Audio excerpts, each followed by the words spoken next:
سلام دوستای عزیز، امید که جور و صحتمند باشید. خوش آمدید در این آموزش دوستای عزیز، به ادامه آموزش های قبلی ما و شما دوستای عزیز ویندوز پیش میبریم که در تنظیمات بک‌گراند بودیم دوستای عزیز. در بخش نیو هم خوانده بودیم.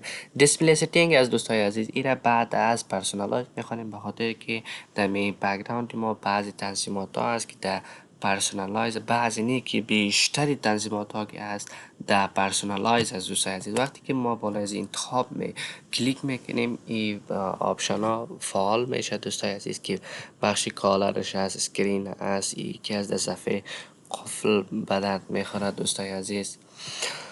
خب در بخش بک‌گراند است. از اینجا ما و شما میتونیم تصویرهای اینمی بک‌گراند رو تغییر بدیم. این را انتخاب کنیم، این را انتخاب کنیم، این را انتخاب کنیم. از خود ویندوز است دوستای عزیز. خب در اینمی بخش تصویر ما و شما از این بخش اولش پیکچر است، بخش دومش سلاید کالر است که از این قسمت ما و شما میتونیم دوستای عزیز رنگ انتخاب کنیم. رنگی دلخواه یا هر رنگ دیگری که اینجا وجود داره، این را انتخاب کنیم، این را انتخاب کنیم، این را انتخاب کنیم، زرد انتخاب کنیم. از اینجا کستوم کالر است. در این بخش وقتی که کلیک میکنیم، اینجا رنگ های زیادی هست. از اینجا میتونیم هر رنگی را که انتخاب کنیم، یا از اینجا غلظتش کم و زیاد کنیم دوستای عزیز، یا روشنیشه، اپسیتیشه. از اینجا میتونیم وقتی که دن میگیم اینمی رنگی که اینو انتخاب شده بود به اینجا هم اضافه میشه. خب در بخش پایینش سلاید شو هست. در بخش سلاید شو دوستای عزیز، ما و شما میتونیم چندین تا اینمی چی را پیکچر یا تصویر با هم دیگه پشت به پشت هم سلاید شو شوه، یعنی آماده بره. وقتی که کلیک کنیم دوباره آماده بره هر چی چند تصویر با هم دیگه سلاید شو قرار بدیم در بک‌گراند لپتاپ یا دسکتاپ. در بخش براوز میایم دوستای عزیز. از این قسمت عکس ها را انتخاب میکنیم، یا اینمی چی را اینمی فایل داخلش اکسس این انتخاب میکنیم. choose this folder این انتخاب کردیم. مکمل اونمو عکس هایی که داخل اونمو فولدر ما بود اونمو ظاهر میشه. وقتی که ما بالای بک‌گراند کامپیوتر ما رایت کلیک میکنیم دوستای عزیز، از این قسمت میایم که یک آپشن به نام next دسکتاپ بک‌گراند است. این وقتی که دوباره میزنیم بک‌گراند های از این تغییر کرده میره دوستای عزیز. اما تصویرایش این قسم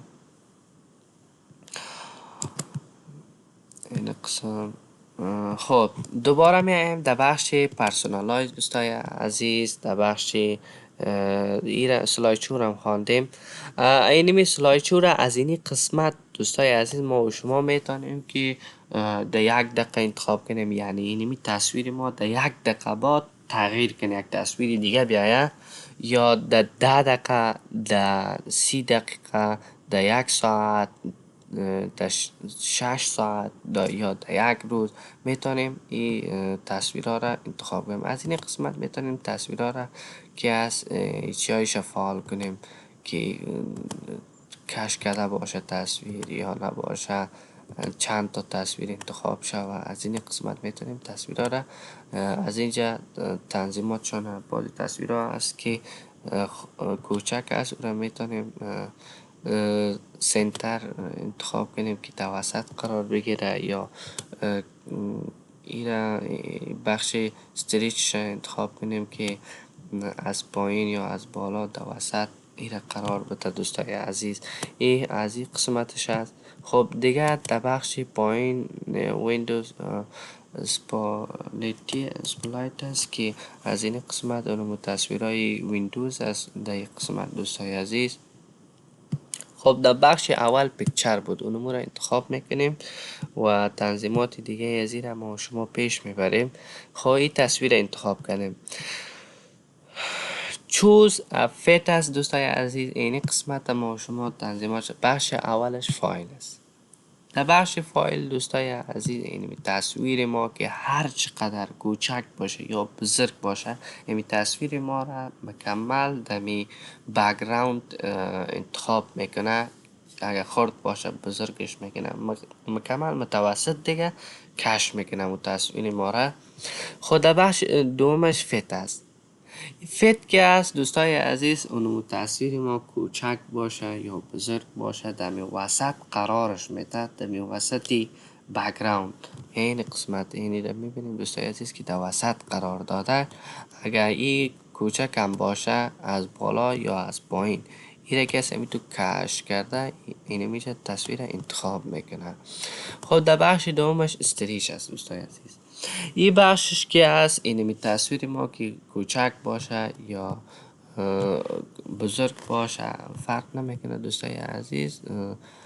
اینمی تصویر ما را از وسط هم به این طرف و هم به این طرف، از چپ و راست تصویر ما را کش میکنه دا بک‌گراند.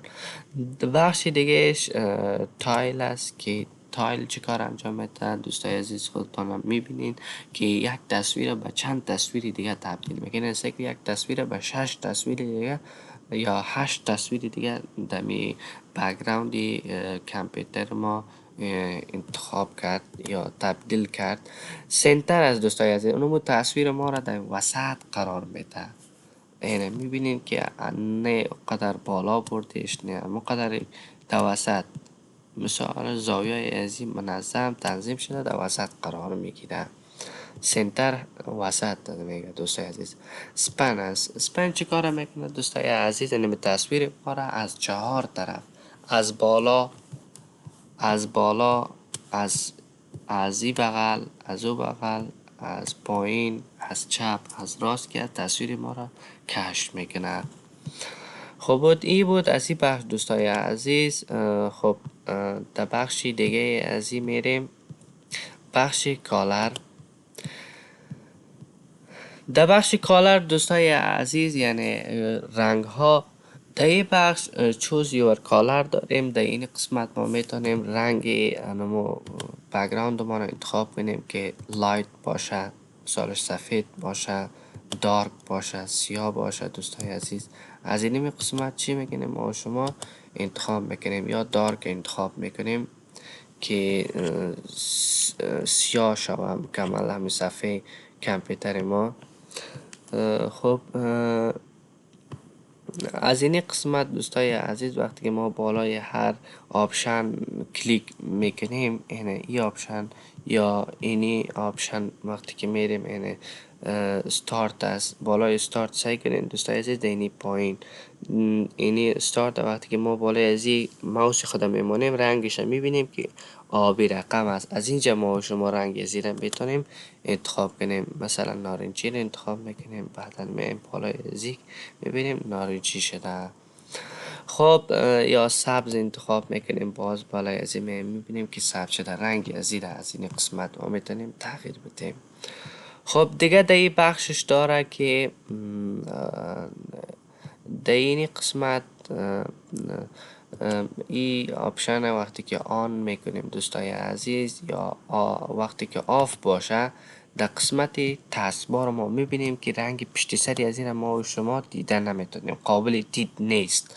از این قسمت بعد از اون میایم این تیک از این آن میکنیم، بعدا ما و شما میتونیم ببینیم پشت سری این تاسکبار هم چی کنیم ببینیم. از این ایتیک از این خاطر به درد میخوره، یا باشه یا نباشه او نظر به ذوق خودتان است دوستای عزیز.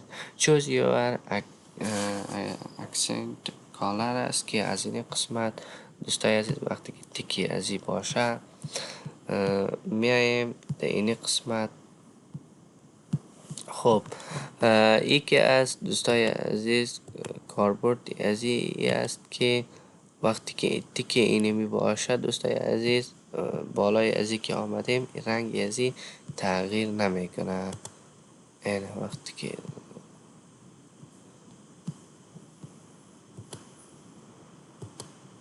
نظر به مو رنگی چه بک‌گراند ما یکی از انتخاب میشه. از او قسمت بود. اینی قسمت دوستای عزیز هر نظر و بک‌گراندی انتخاب میکنه. خب در بخش پایینش که از کاستوم کالر است که در او بخش دیگر هم بود. کاستوم کالر از اینجا میتونیم رنگ دلخواه خود انتخاب کنیم. از اینجا روشن تاریک باشه یا رنگ های روشن تر برد باشه. از اینجا میتونیم دوستا انتخاب کنیم. دن میکنیم این رنگی است بالای ازیا همار میشه. میبینید در پایین. خب در این بخشی دیگه داریم استارت است، تاسکبار است و ان اکشن سنتر است. اینمی بخش ها که است میگه رنگ بگیره یا نگیره. دیگه زیره وقتی که میمونیم میبینیم کامل این بخش ها رنگ میگیره. هر رنگ دیگری که باشه انتخاب کنیم. ای بود از اینی قسمتش دوستای عزیز. استارت بخش استارت اینی بخش میگه دوستای عزیز. اینی بخشایش مکمل رنگ بگیره نگیره. از این قسمت و شما دیدیم نه. خود در بخش دیگه چی است؟ تاسکبار است که اینمی تاسکبار است که رنگ گرفته و اکشن سنتر ما دوستای عزیز این قسمت است. این قسمت میگه که این قسمت رنگ بگیره میگه یا نگیره. وقتی که تکی از این آن شود آف شود دوستای عزیز دیگه قسمت ها رنگ نمیگیره. خب ای بود از این بخش دوستای عزیز. تا بخشی که دیگه تا ویدیوی دیگر دوستای عزیز ما را همراه بسازید. یعنی در دیگه ویدیو ما و شما لاک اسکرین میخوانیم دوستای عزیز. تنظیماتی صفحه قفل. ای بود از این بخش. انشالله که خوشتان آمده باشه. شما را به الله منان میسپارم.